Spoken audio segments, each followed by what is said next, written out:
to Drupal 7 is Dead. My name is Wilbur. I work with Electric Citizen. So, get you guys started with a little action.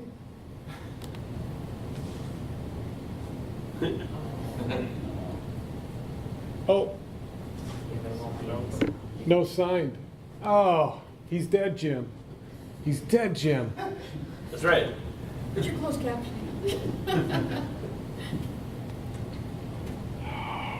What the hell? This is not supposed to happen. Where are my speakers? You set them over HDMI because It should go through though. He's dead, Jim. He's dead, Jim. He's dead, Jim. He's dead, Jim. He's dead, Jim. He's dead, Jim. it's dead. Who can do a McCoy imitation? Is this a dead man, Mr.? All right. I'm a doctor, not an elevator. All right. Enough of that. All right. Like I said, my name is Wilbur. I work with Electric Citizen. We're a local Drupal agency, and we are a platinum sponsor of Drupal Camp.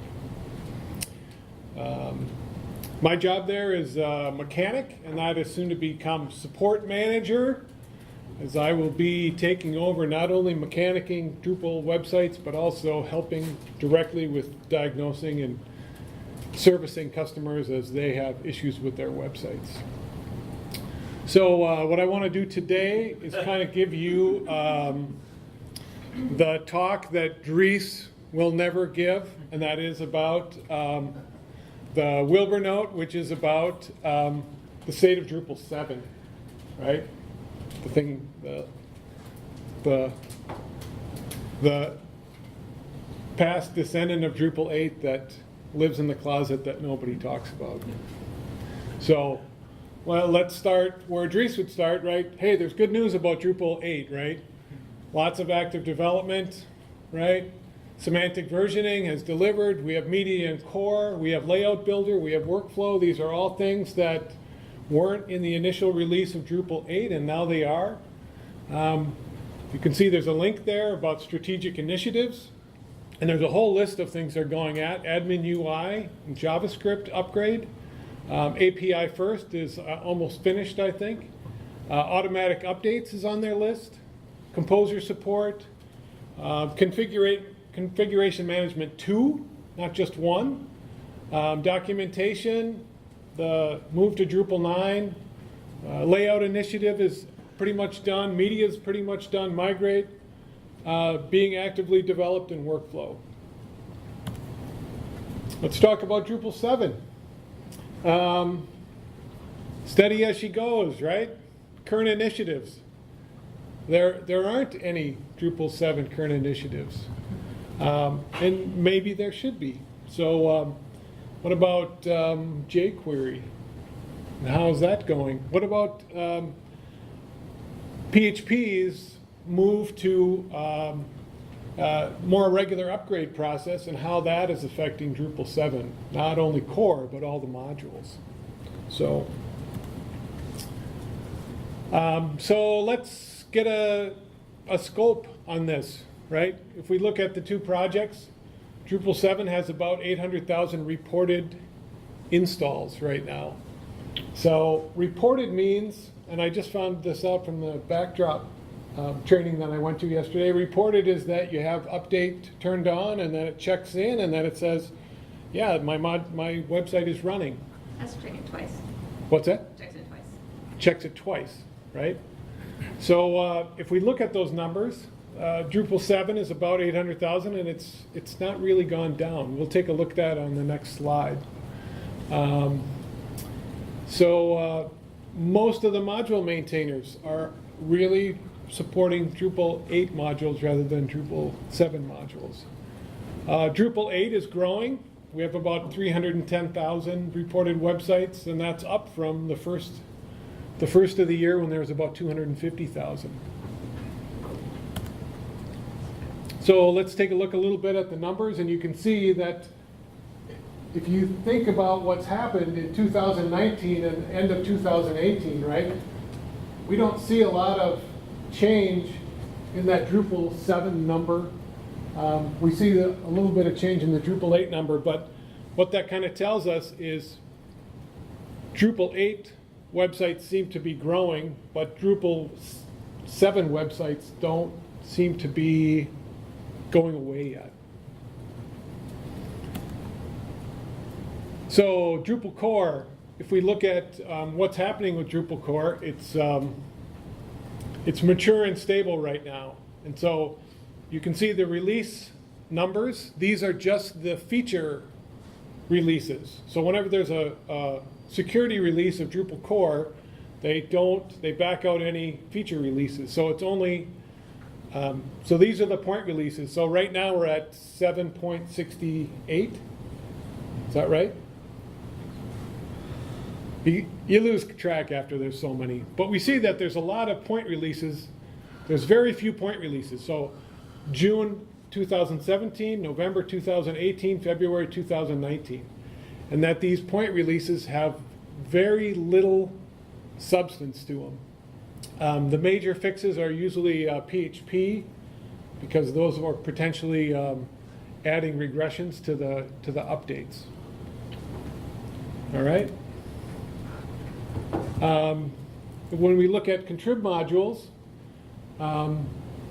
we see that there's really some problems happening in the issue queues. There's growing numbers of unresolved issues, lack of maintainers and contributors to work on issues that get reported.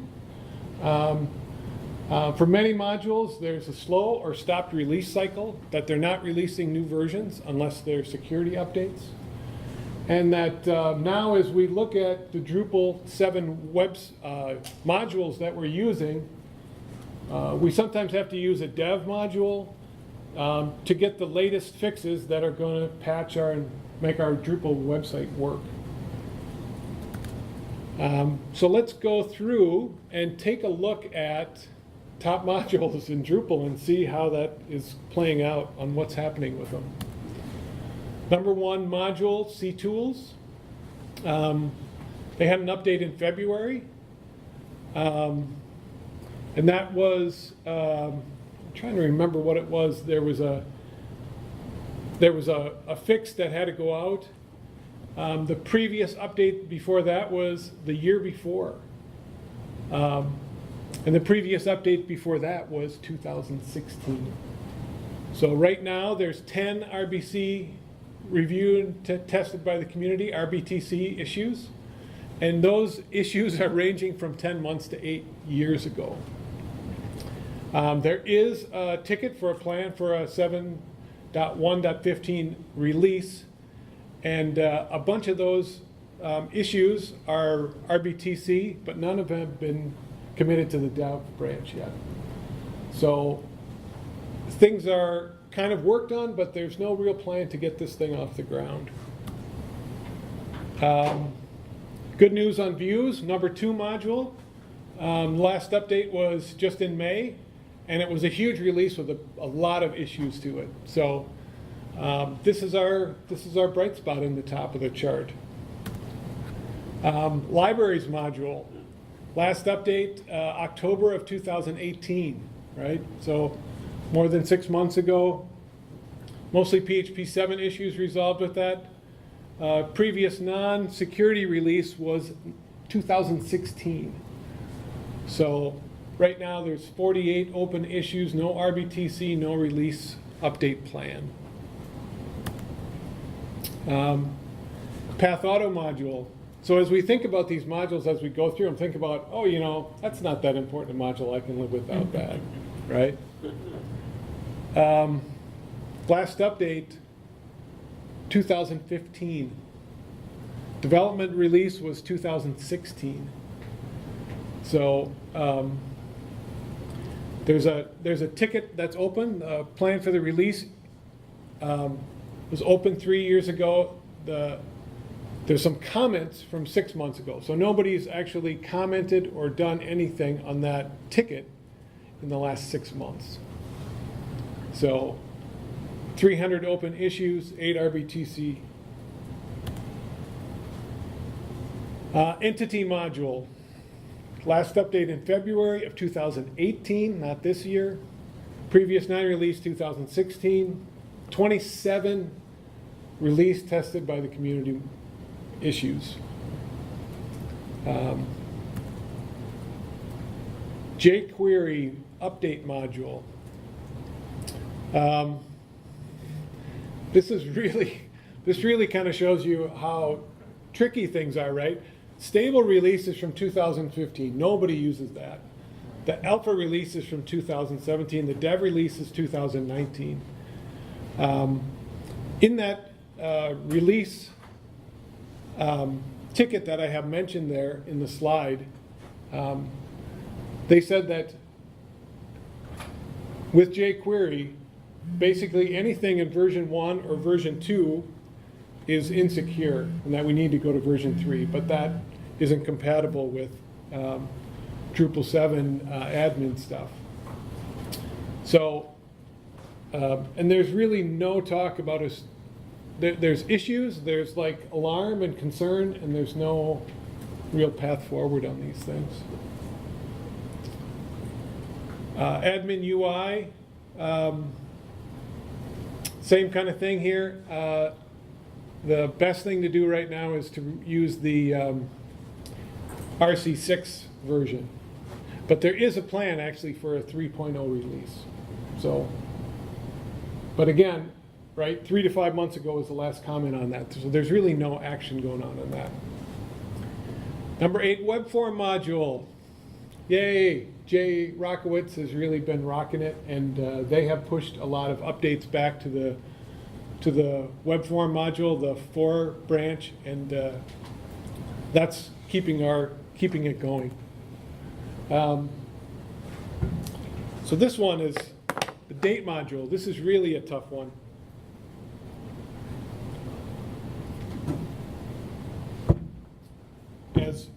As we move forward and we need to get PHP regression patches into modules, what they've done with the date module is they've created a pre-release version, and if you've been paying attention, that's the one that you should really be using on your website.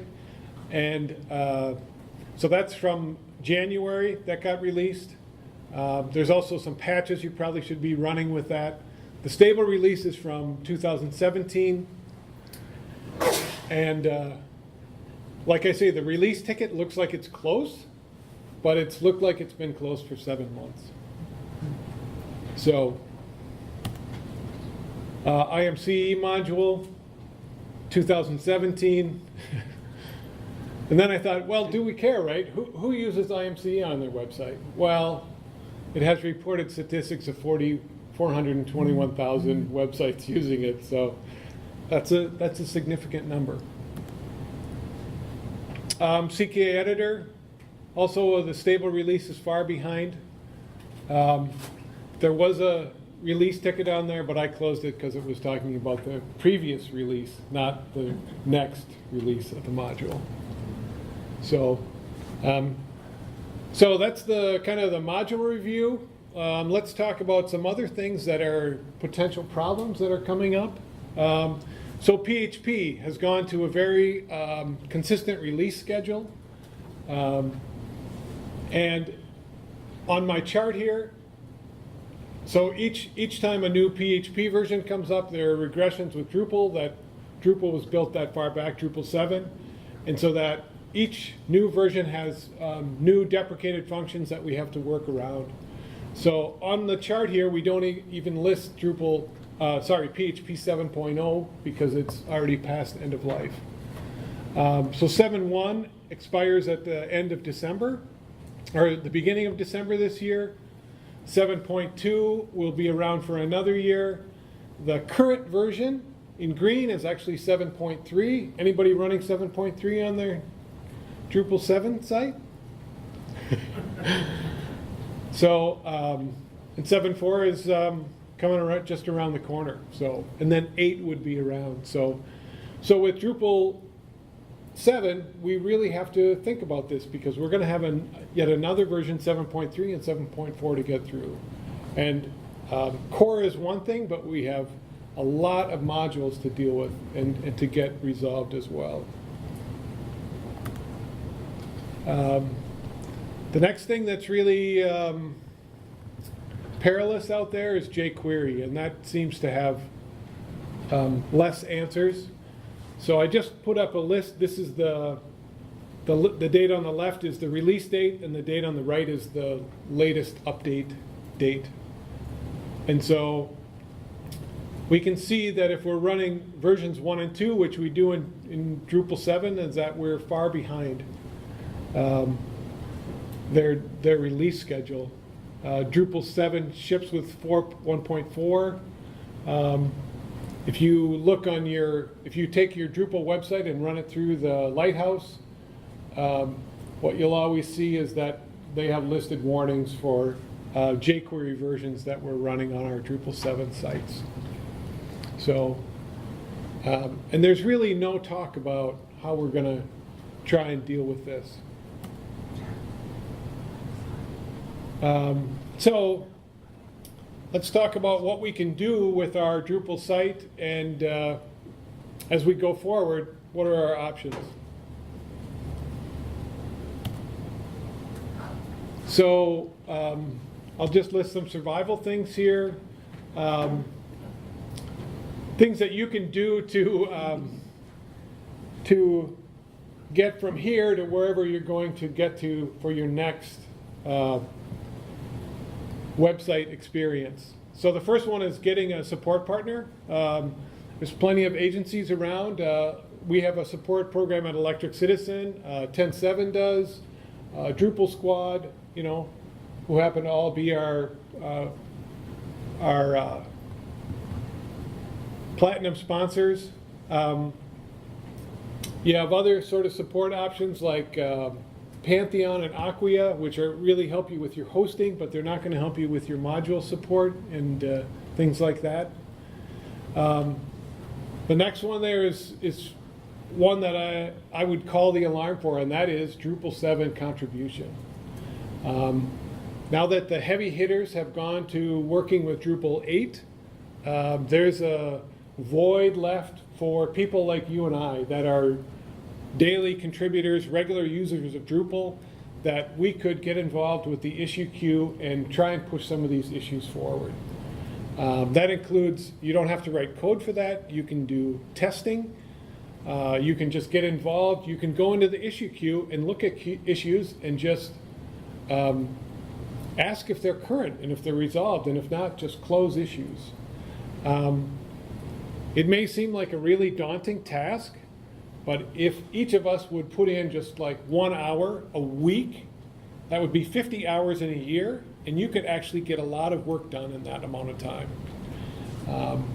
It's a project that we've all contributed to or we all work with, and gives us a livelihood and gives us benefits, and so it's probably a great thing for us to give back in this way.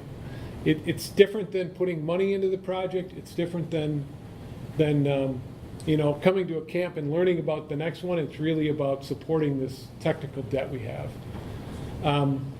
Drinking heavily might not help you out.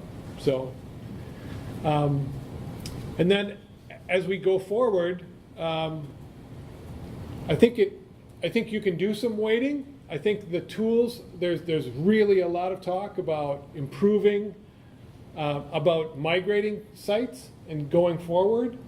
And so I think the migration tools and the experience that people are getting from that is going to get better and better. And that process will be easier for us as that goes on. The balancing act is, how long do you wait, and how long do you, how close do you get to that end of times kind of a thing. So also Drupal modules are going to get better as we wait. As time goes on, a lot of the promised modules that people have been working on are actually going to get built and be into production. Things like Layout Builder, right, are here now, and that's going to free up people to start working on other projects. So we'll see some more things coming. And I think also the last one, Feed, I just mentioned Feeds Migration. It's a tool that combines migration and feeds, so that'll be another option in our toolkit for importing content. And so that will make the migration process easier. And so that's under active development right now, and I think that's going to become available in the next few months. So let's talk about Drupal 7 exit options. As there was I don't have the graph, but there was a graph that showed, at the end of the line, Drupal 6, the track closes and you have to jump on the Drupal 7 track. The Drupal 7 track is coming to an end and you have to jump off from there, but where would you jump off to? So first one is something else, right? And that's not why you're here. So that could be WordPress or whatever. I just mentioned that because your clients could go to something else. They're like, yeah, I'm done with that. So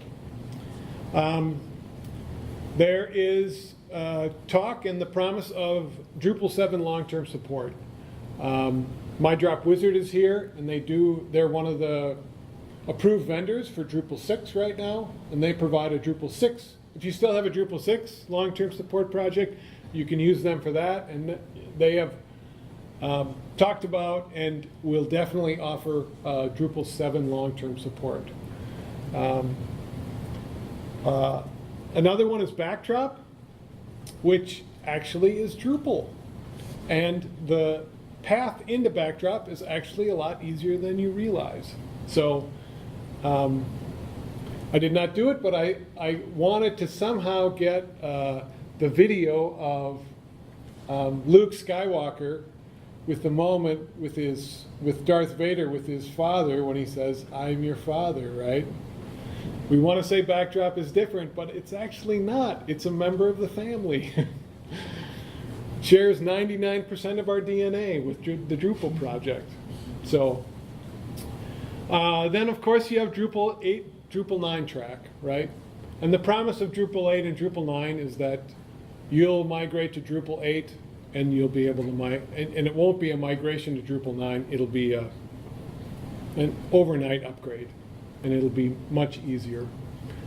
And you have different options there, right? You just build, or you can migrate your site. So considerations on any of these are going to be how much content you have, what kind of content you have, what's the complexity of that build and that content, and then of course budget. So something else, with sooner or later all websites, this is probably going to happen, right? So might not be our first choice, but the pro is we can go on vacation.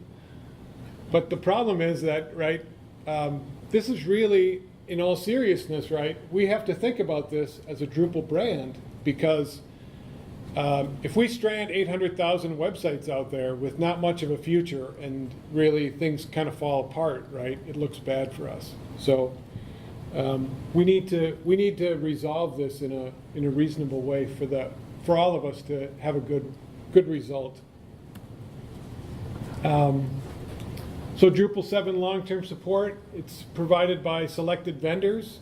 I think everybody saw I don't know if you guys all got the release and the announcement that it's going to be November of 2021 is when Drupal 7 is finished.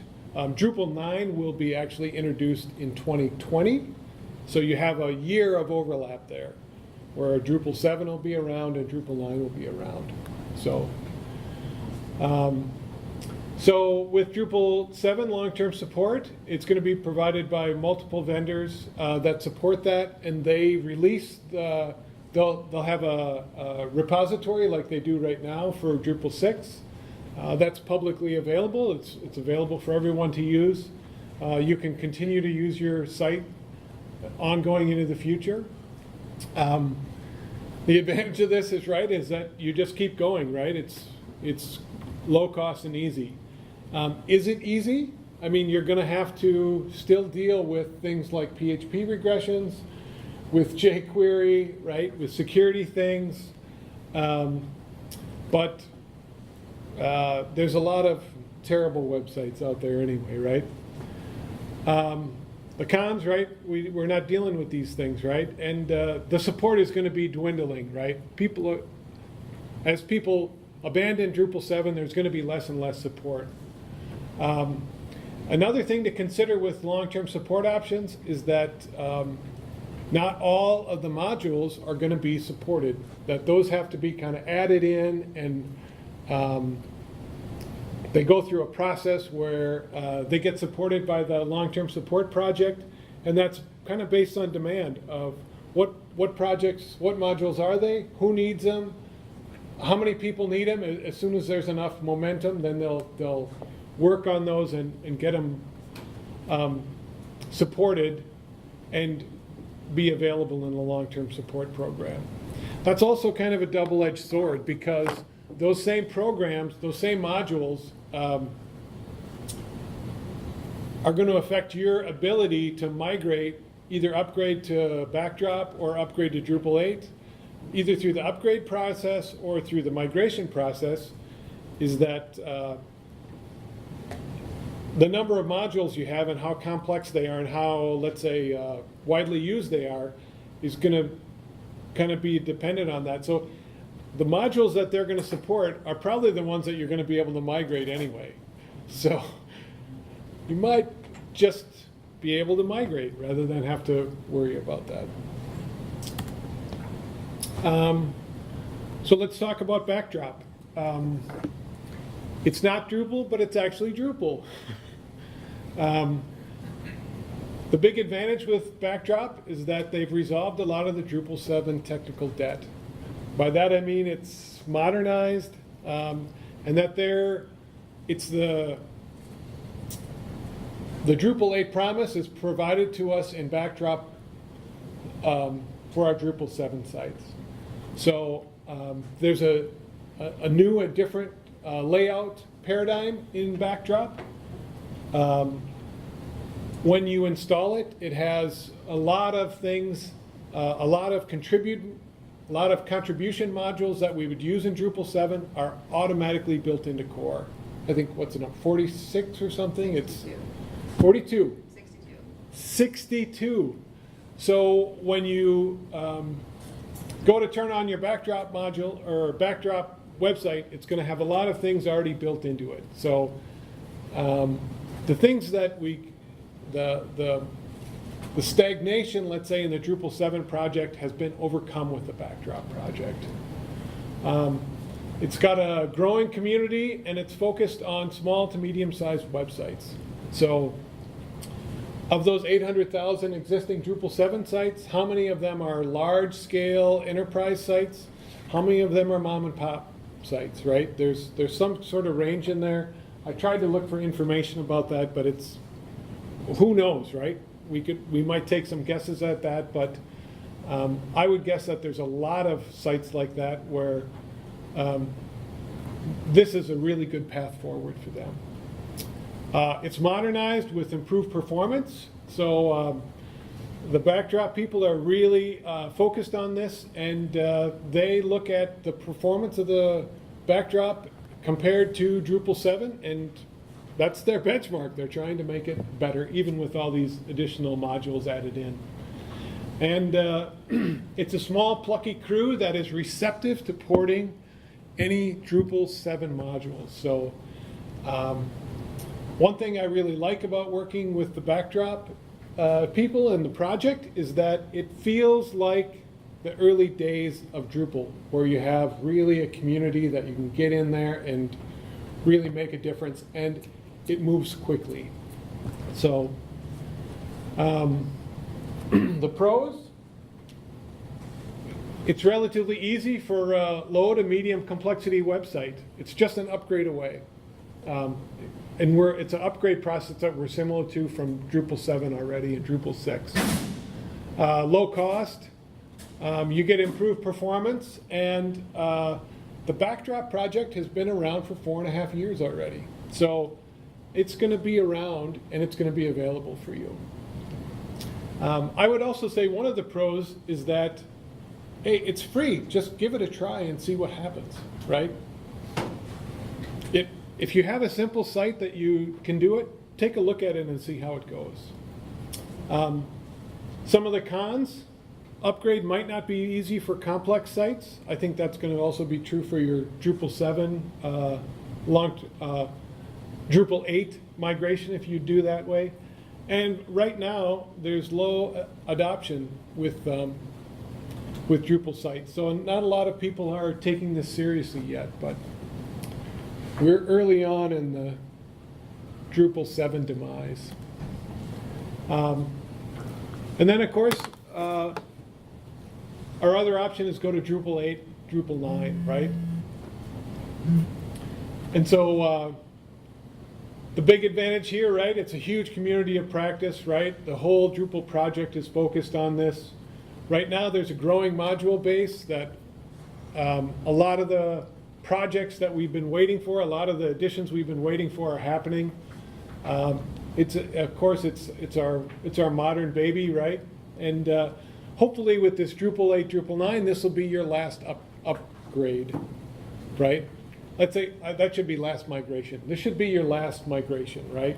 If you go to Drupal 8, you'll be able to hop the fence and go to Drupal 9, and it'll be relatively easy, and it won't be a migration. Lots of active development, and there's options, right? So you can try and upgrade your site, which is relatively easy. If that doesn't work, you can do a migrate or completely build a new site. So pros, great CMS, supported with a huge community. One of the cons is that it's going to be higher build and maintenance costs, right? It's just more complex.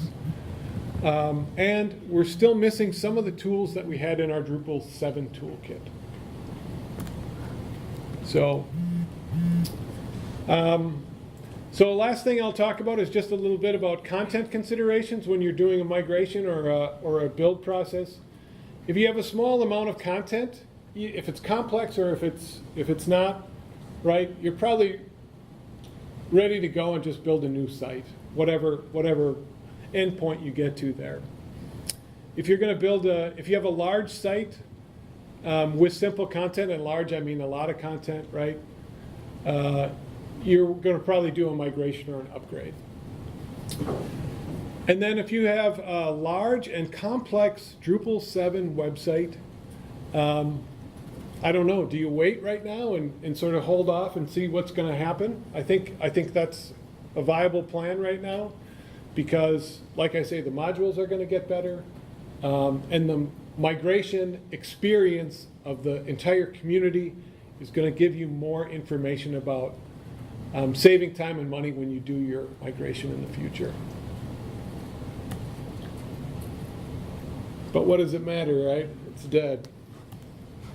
So tomorrow is the unconference.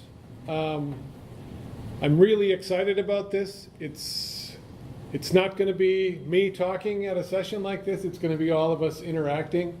I'm really excited to be there with you and to talk about things. Any of these things in this presentation we can talk about, and really anything else. So come to that. We're going to start at 9:30, and it'll be a great experience for all of us. That's it. Any questions?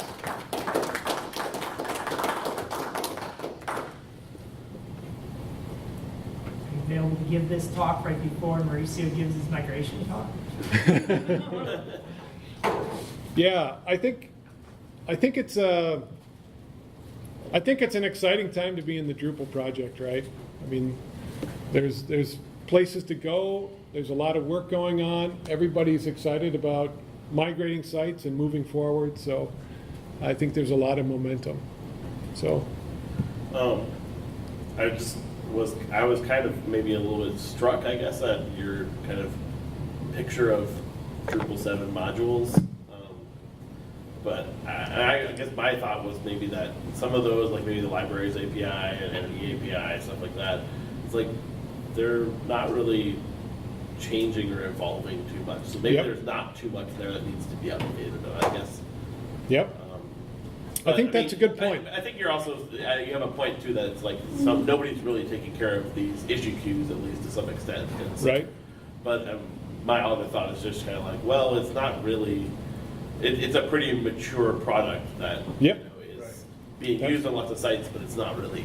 That's I totally guess. that's totally a But there fair. are definitely the other ones where it's like it's very broken. Right. That's totally a fair observation. There are some modules that, right, they just work and they're not necessarily affected by PHP regressions or, right? But there are projects that could really use some modernization, right? There's one with redirect module and the global redirect. Right. Yeah. And there's an active process to merge those two modules and come into the redirect module. And there's been a lot of work that's happened to that, and it's really close. Yeah. And it's really close, and it's just gonna die on the vine, right? Because we can't, nobody's, right? Why isn't that a little initiative? So, Yeah, can you say something about the readiness of Drupal 8 contrib modules for Drupal 9 and whether that would be, say, a concern for a Drupal 7 site with a lot of contrib modules, whether they want to migrate to Drupal 8? I think it's a lot. Yes, I don't think it's going to be as big a problem as we think because we have tools that people are really looking at those things now. So there's a coder module that goes in and can just go in and look and see where are things going to break, right? We know what's going to change with these APIs and with new versions of Symfony, and we can see what functions are being called, and we can just go into the code and find those functions and just, the coder module just says, hey, here are the things you have to fix. These are the things that are going to break, right? And so I think that part of the process, right, we're really getting good at tools to help us build better tools. So, yeah. You know how my drop wizard is supporting jQuery in 6? I do not, but I know that they had a blog post. This is a terrible answer. This is not an answer at all. I do not know the answer to that. That's a little out of my realm. But I do know that they just had a blog post that they support MySQL 8 now in Drupal 6 LTS. So, right? And Drupal's, and PHP 7.2, right? It's, Knowing they've been doing the PHP version and tons Yeah. of awesome stuff, but like the jQuery point, I was like, it is harder to work around, so I was wondering. recently there was that security patch that came out for Drupal Core, and they applied that to Drupal 8, Drupal 7, and Yep. Drupal 6 long-term support. Okay. Any other questions? Thanks for hanging out. I'm sorry I went longer than I should have, but all right. We'll see you guys at the party tonight. Thank you. Yeah.